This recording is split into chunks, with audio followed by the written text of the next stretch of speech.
সর্বশেষ যে লোকটা জান্নাতে যাবে তাকে আল্লাহ তাআলা জাহান্নামের আগুনে পোড়াতে পোড়াতে ছাই বানিয়ে ফেলবে। আল্লাহ বলবেন, জিব্রাইল যাও একটু দেখো, একটা মাত্র সেজদা দিয়েছে আমাকে, এরকম কাউরে পাওয়া যায় কিনা। বাটি চালান দিয়ে দেখো পাওয়া যায় কিনা। খুঁজে খুঁজে কাউরে পাবে না। আল্লাহ বললেন আবার দেখো, খুঁজে খুঁজে একজনকে পাবে, সামান্য ঈমানের ছিটে ফোঁটা তার অন্তরে ছিল। আল্লাহ বলবেন, যেহেতু ছিটে ফোঁটা আছে, অনেক মাইর খেয়েছে, ওকে বের করে জাহান্নাম থেকে বের করে একটা নির্ধারিত দূরত্বে রেখে দাও। রেখে দেওয়া হবে, কিন্তু জাহান্নামের আগুনের লেলিহান শিখাতে তার গা ঝলসে যাবে। সে আল্লাহর ডেকে বলবে, মাবুদ তোমার কাছে আমি কিছু চাই না, জাহান্নাম থেকে তুমি আমাকে বের করেছো, জীবন নদীর পানি তুমি আমার গায়ের মধ্যে ঢেলে দিয়েছো, আমি আবার সজীবতা ফিরে পেয়েছি। আমি তোমার কাছে জান্নাত চাই না, শুধু নিরাপদ একটা দূরত্বে আমাকে রেখে আসো, যাতে জাহান্নামের আগুন আমারে কষ্ট দিতে না পারে। আল্লাহ, আমি কিন্তু তোমার কাছে জান্নাত চাই না। কি চাই না? জান্নাত চাই না, কিন্তু জাহান্নামের আগুন আমারে কষ্ট দিচ্ছে, এতটা দূরত্বে রাখো যাতে জাহান্নামের আগুন আমার গায়ে না লাগে। আল্লাহ বললেন, ওকে রাখবো, কিন্তু আমার সাথে একটা কন্ট্রাক্টে যেতে হবে, যে এটা তোমাকে দিলে তুমি আর নতুন করে কিছু চাবা না। সে বলবে আমি রাজি, কন্ট্রাক্ট হয়ে যাবে। আল্লাহ জিব্রাইলকে বলবেন, যাও এমন দূরত্বে রাখো যাতে জাহান্নামের আগুনের কষ্ট না দেয়। রেখে আসা হবে, অনেক দিন সে ওখানে আনন্দে থাকবে, আল্লাহ শুকরিয়া করবে। সে মনে মনে বলবে, বেঁচে গিয়েছি, আমি বেঁচে গিয়েছি, জীবনে আর কিছু চাই না, জাহান্নাম থেকে আমি বেঁচে গিয়েছি। অনেকদিন থাকার পরে মনে মনে ভাববে, বাইসা তো গেছি, কিন্তু নতুন করে একটু ট্রাই করে দেখি, জাহান্নামের সৌন্দর্যের দৃশ্য একটু চোখ দিয়ে অবলোকন করা যায় কিনা। সে আল্লাহর ডেকে বলবে, আল্লাহ এন্দি সুয়াল, আমার একটা ফরিয়াদ আছে। কি ফরিয়াদ?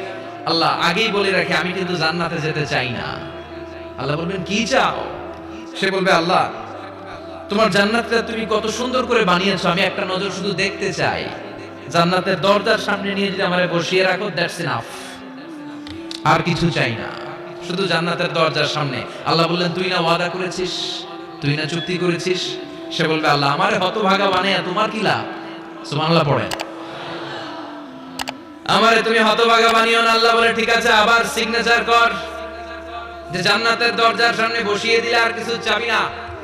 সে সিগনেচার করে বলে, আমি চাবো না। আল্লাহ বললেন, জিব্রাইল বেচারারে ধরে জান্নাতের গেটের সামনে বসায় দে। এবার জান্নাতের গেটের সামনে বসে বসে জান্নাতের সৌন্দর্য দেখা শুরু করবে। সুবহানাল্লাহ। এমন সৌন্দর্য যেটা চোখ দিয়ে কেউ দেখে নাই, কান দিয়ে শুনে নাই। ওই সৌন্দর্য চোখে দেখে, কান দিয়ে আওয়াজ শুনে মাগার ভোগ করতে পারে না। অন্তরে জ্বালা আছে না নাই? এয়ার কন্ডিশনের রুমে ঢুকতে না পারলেও, এয়ার কন্ডিশনের রুমের দরজার বাইরে দাঁড়ালো, এয়ার কন্ডিশনের রুমের একটা ঠান্ডা বাতাস গায়ে লাগে না? কথা বলেন তো। ও যখন জান্নাতের দরজার সামনে দাঁড়াবে, ওর গায়েও এরকম জান্নাতের ঠান্ডা বাতাসের হিমেল ছোঁয়া গাটাকে শীতল করে দিবে। ওই শীতল হয়ে যাওয়ার পরে আর তো সহ্য হবে না, আবার আল্লাহরে ডাকবে। মনে মনে ভাবে, আর একটু ট্রাই করি না, দোষ কি? আস্তে আস্তে অনেক দূর তো আগাইছি। সুবহানাল্লাহ বলবেন না? এবার আল্লাহরে বলবে, আল্লাহ ইনদি সুয়াল, আল্লাহ তুমি যদি কোনো বিষয়ে নতুন করে ডিসিশন নাও, তোমারে জিজ্ঞেস করার মতো কি কেউ আছে? আল্লাহ বলে, না, আমি তো সব রাজার বড় রাজা, মহারাজা, আমার উপরে তো কারো কথা চলে না। ওই হতভাগা লোকটা বলবে, আল্লাহ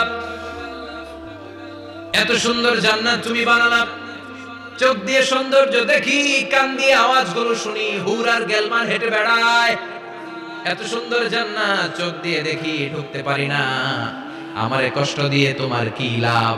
ও আল্লাহ, আমারে তুমি মাফ করে দাও, জান্নাতের চিপার মধ্যে এক কর্নারে তুমি একটু আমারে জায়গা করে দাও। আল্লাহ বলবেন, ওয়াই হাক ইবনা আদম, তোর ধ্বংস হোক হে আদম জাত, মা আগদারাকা, তোর চেয়ে বড় গাদ্দার আমি আমার সৃষ্টিকুলে কাউরে দেখি নাই, কারণ তুই আমার সাথে চুক্তি করিস আর চুক্তি ভঙ্গ করিস। আল্লাহর রহমতের দরিয়ায় তখন জোশ খেলে যাবে, ওর আকুতি মিনতি চাহনি আল্লাহর রহমতের দরিয়ার মধ্যে জোশ লাগিয়ে দিবে। আল্লাহর দয়া হয়ে যাবে, মায়া হয়ে যাবে। আল্লাহ বলবেন, ঠিক আছে, জান্নাতে যা। লোকটা এবার এক দৌড়ে জান্নাতের ভিতরে ঢুকে যাবে। লোকটার দৌড় দেখে আবার লোকটারে আল্লাহ ডেকে বলবে, একটু দাঁড়া, একটু দাঁড়া, জান্নাত তো দিছি, তো দৌড় দিলি কেন? সুবহানাল্লাহ বলবেন না? লোকটি বলবে, আল্লাহ প্ল্যান তো আমি কম করি নাই, এত চেষ্টার ফলে আমি আসতে পারছি, আবার যদি তুমি বাইর করে দাও, এই জন্য একদম এমন সিবার মধ্যে লুকাবো যাতে তুমি আমার না দেখো।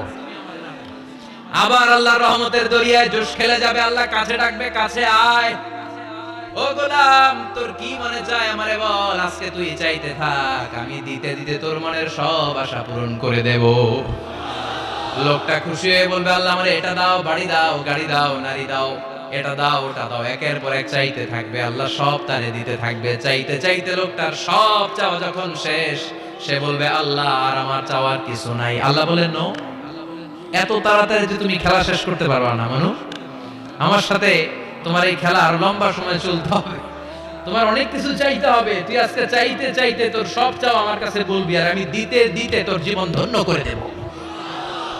সে আবার চাইতে শুরু করবে, আল্লাহ এটা দাও, ওটা দাও, ওটা দাও, আল্লাহ দিতে দিতে সব দিবে। এরপরে বলবে, আল্লাহ মাফও চাই, দোয়াও চাই, আর চাওয়ার কিছু নাই। আল্লাহ বলবেন, তাই ঠিক আছে, তোরে আমি জান্নাতে ঢুকাই দিলাম, তবে মনে রাখিস তোর জান্নাতটা হবে সবচেয়ে ছোট জান্নাত, আর তোর জান্নাতটা হবে এই পৃথিবীর 10 গুণ। চিল্লায় এখন সুবহানাল্লাহ।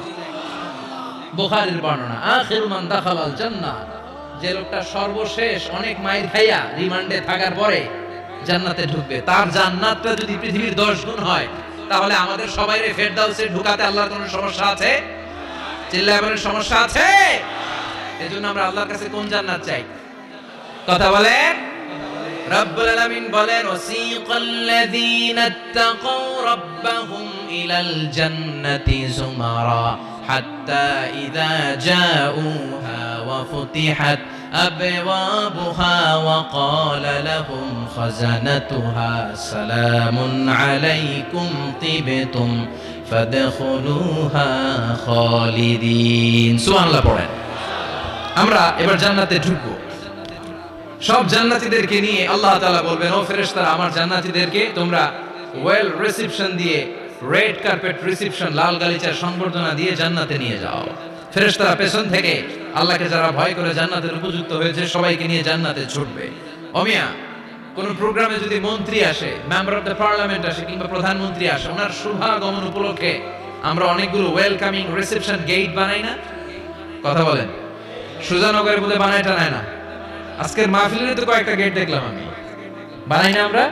ওয়েলকামিং রিসেপশন গেট জান্নাতীদের জন্য এরকম। আপনারা যারা ফেরদাউসে ঢুকবেন, আপনাদের জন্য এরকম ওয়েলকামিং রিসেপশন গেট থাকবে। ফেরেশতারা জান্নাতীদেরকে হাঁকিয়ে হাঁকিয়ে নিয়ে চলবে, আহলান ওয়া সাহলান মারহাবান বিকুম, কংগ্রাচুলেশন, আসেন আসেন আমরা সবাই মিলে জান্নাতে যাই।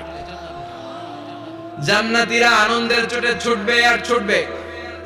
ছুটতে ছুটতে ছুটতে ছুটতে হঠাৎ করে বিশাল একটা ওয়েলকামিং রিসেপশন গেট পেয়ে যাবে। এই গেটটা যে কত সুন্দর আমি বর্ণনা দিয়ে বুঝাতে পারবো না।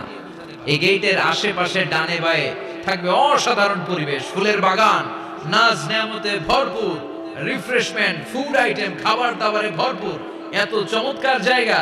এই জায়গাটাতে জান্নাতীরা দেখে জান্নাত মনে করে ওইখানেই বসে যাবে। জান্নাতীরা মনে করবে এটাই জান্নাত, জান্নাতকে মজা লেলো, জান্নাত তোমারই হে, চলো আমরা খাওয়া দাওয়া শুরু করি, ফুর্তি শুরু করি। খাওয়া দাওয়া শুরু করবে। ফেরেশতারা বলবে, no, you are absolutely wrong, আপনারা ভুল করছেন, এটা জান্নাত না, এটা জান্নাতের গেট। দিল্লি কা লাট্টু হে, দিল্লি বহুত দূর হে।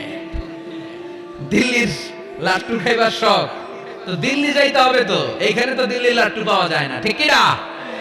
ও জান্নাতীরা, জান্নাতের মজা নিতে যাও, এটা তো জান্নাত না, জান্নাতের gate.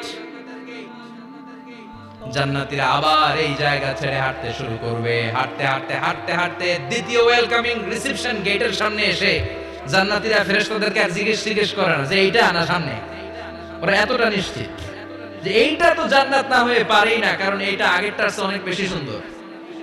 Huge space, amazing place, অসাধারণ জায়গা। জান্নাত মনে করে আবার খাওয়া দাওয়া শুরু। ফেরেশতারা আবার বলবে, you are absolutely wrong man, the paradise is far away, জান্নাত তো অনেক দূরে, এটা ওয়েলকামিং রিসেপশন গেট। দিল্লি কা লাট্টু হে, দিল্লি বহুত দূর হে। আসল জিনিস খাইতে চাইলে সামনে যাইতে হবে। আবার জান্নাতীরা ছুটবে। যেতে যেতে যেতে যেতে 3 নাম্বার গেটের সামনে আসবে। এবার 100% নিশ্চিত। 3 নাম্বার গেটে এসে সবাই 100% কনফার্ম যে এটা জান্নাত না হয়ে পারেই না। লেটস চিয়ার, চলো এবার চিয়ার করি। কি করি? আনন্দ উৎসব করি। ফেরেশতারা বলবে, না, ভুল করছেন, এটাও না, জান্নাত সামনে, সুবহানাল্লাহ পড়েন। 3 নাম্বার গেট পেরিয়ে সব জান্নাতীদেরকে নিয়ে ফেরেশতারা আসল জান্নাতের দরজায় আসবে। আসল দরজা, সুবহানাল্লাহ পড়েন। আসল দরজা দিয়ে যখন জান্নাতের ভেতরে জান্নাতীরা ঢুকবে, জান্নাত দেখে তারা অবাক, লাজবাব, থান্ডার্ড, পাজলড, সারপ্রাইজড।